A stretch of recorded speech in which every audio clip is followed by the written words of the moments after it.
ሰላም ናችሁ? ደህና ነኝ። እኔ ሚሳለም ፀሐይ ከበደ እባላለሁ። ከዌልካም የህፃናት ማቆያ ነው። በዚህ ትምህርት ክፍል ውስጥ የምንመለከተው እናት ፊደላትን ሲሆኑ በመጀመሪያ ደረጃ ላይ ባለ ሁለት እግር ፊደላትን ነው የምንመለከተው። ባለ ሁለት እግር ፊደላት 13 ሲሆኑ ከነሱ መካከል ልጆችዬ እሷን ማንን ነው እንተዋወቃለን ያልኳችሁ? ማንም ይነግረኝ? በጣም ጎበዞች። ሸ ማናት? ሸ በሉስቲ ሸ። እቺ ማናት? ፊደል ሸ ከፊደል በሰ አም ትለያለች። ሁለት እግር ያላት ፊደል ናት። ከጭንቅላቷ ላይ ምን አላት? ልጆቼ ምን አላት? ሪቫን አላት። ፊደል ሸ ከጭንቅላቷ ላይ ሪቫን አላት። ጎበዞች ልጆቼ። እስቲ በፊደል ሸ የሚጀምር ደግሞ አንዳንድ ምስሎችን ላሳያችሁ። ሸሚዝ። ዋው! ይህ ሸሚዝ አያችሁት? በጣም ያምራል አይደለ?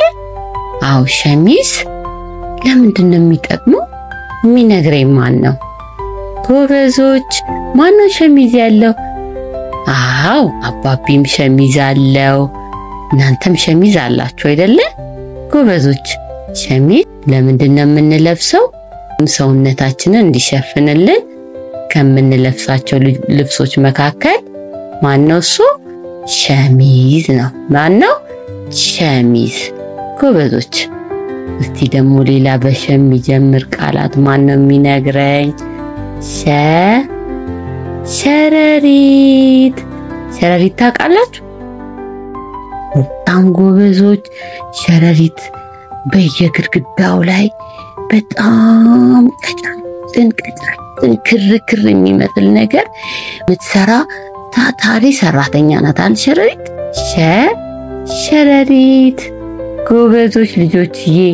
ቀጥሎ ደግሞ ሌላ ታታሪ የሆነ ነገር እነግራችኋለሁ። በፊደል ሸ የሚጀምር ሸማኔ።